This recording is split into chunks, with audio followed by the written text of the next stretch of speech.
Hey everybody, wanted to circle back around with some questions following up from this last Sunday's sermon on abortion.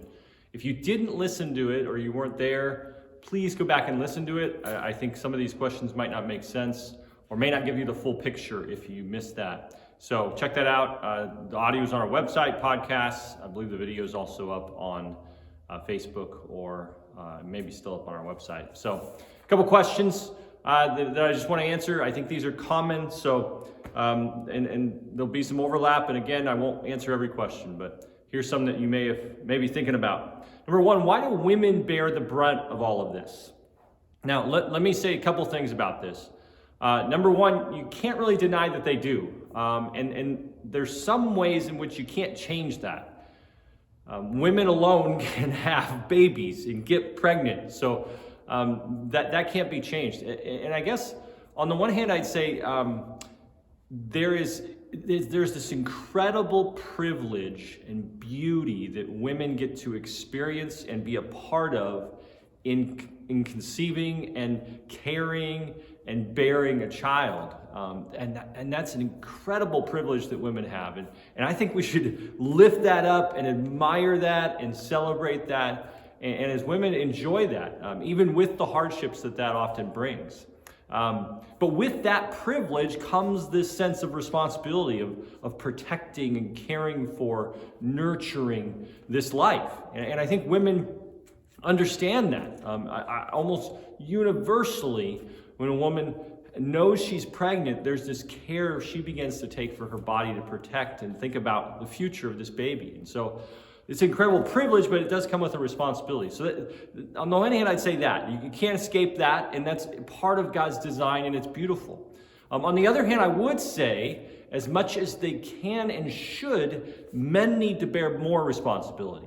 It's not just women. I know women bear the brunt of this because of just realities and the way God has designed things, but men need to pick up and bear the responsibility that they have to support and care for and provide and contribute and do everything they can to care for this life and to help bring this life into the world and support it and provide for it. So I think that actually is a piece of this that we didn't talk about at all, but men need to step up, and I think that's the loss of that as an expectation and a pattern in our society probably isn't a good thing by and large. So obviously there are exceptions where, whatever the situation, where the woman shouldn't even be around the man but in general, men should be bearing more of the weight than they do often. So let's talk about that then for a second. Where do men fit in all of this? And so I start with that. Men need to take responsibility in the good and the hard. They need to embrace this. They have a responsibility in this too, whatever part they play. And then also to note that in that, men are going to deal with fears and struggles and uncertainties. We talked a lot about the women, seeing them as people, and we didn't take the time, because there wasn't time, to talk about the men. But men struggle with this whole thing too, and there's all kinds of fear and shame and so forth when their girlfriend or whatever is facing an unwanted pregnancy. And so we need to understand that they're real people too. They're scared out of their minds. Often they're young and they don't know what they've done, and if they messed up, and what do I do? And this seems like a quick solution. And often I think for men, you think of the baby's not seeming or feeling real to the woman, well, even more so to the man who's not experiencing anything, regarding pregnancy. It just seems so unreal that it's maybe easier even for a man to forget the reality of a life, a real human being, and then to even pressure his significant other towards an abortion. And so we need to be counseling and calling men to take responsibility and to make the right decisions and to choose life. And then men also need the aftercare. If they've made that decision for an abortion, they're going to need to know that there's grace and forgiveness as well, because they deal with shame and guilt as well. So there's more that could be said, but that's some thoughts on just how men fit into all of this. Thirdly, Shouldn't women have a choice when it comes to their bodies? Aren't we just saying we think we should control their bodies, or other people should, and tell them what to do with their bodies? And generally, I'd say, yeah, they should have a choice what to do with their bodies, right? And we practice that as a society by and large, I think. But here's the deal. Remember, when we're saying this baby is not just a part of the woman's body, or it's not just a foreign object, it's a baby, a human being made in the image of God, precious and valuable. And so this isn't anymore just a woman's body and what she's choosing to do with it. We're talking about her choice, her freedom to make a choice, and the value of a human life, right? And so we would never say, well, you can make a choice, and if it includes killing somebody, that's okay, as long as we can uphold your choice, right? And so you could think of scenarios where, well, you don't have freedom of choice in that situation, because we would all say that preserving that human's life matters more. So you would say that with say, any kid outside the womb, where you'd say, hey, you may want the freedom and the choice to be able to, leave your 1-year-old at home and go on vacation. And that's your freedom of choice of what to do with your body, whether to take your body on vacation and leave your kid at home. Well, actually, no, there's a bigger principle that overrides that freedom of choice in that situation. And that principle is you're called to take care of that child. You can't neglect. We'd call that a crime, right? And so I think you can see that idea of choice. We want to uphold that on some level, but we also want to realize there's boundaries to that. And a human life is surely significant enough to place a boundary on our choices. We do that all the time. So yeah, hopefully that helps. Next question, and this is a big one. What about cases of rape or incest? I think most people who are pro-choice or pro-abortion would say they would say, we're not for abortion just for any reason, but in cases of rape or incest, we think the woman should have a right to terminate this pregnancy.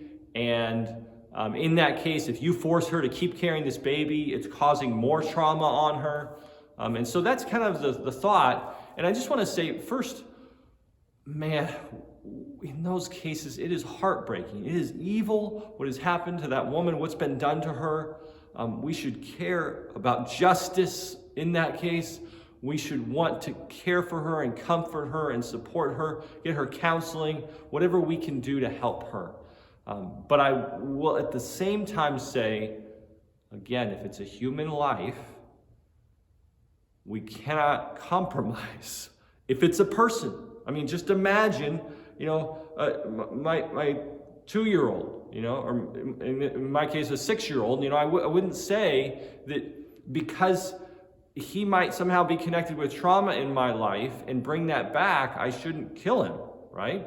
That's just not an option. Well, the baby is just as much of a human being as my 6-year-old, just as valuable, right? That baby in the womb. So I would also say that as much as we think that the thought would be, man, having that baby would bring back the trauma, and all the whole process of pregnancy would bring back the trauma.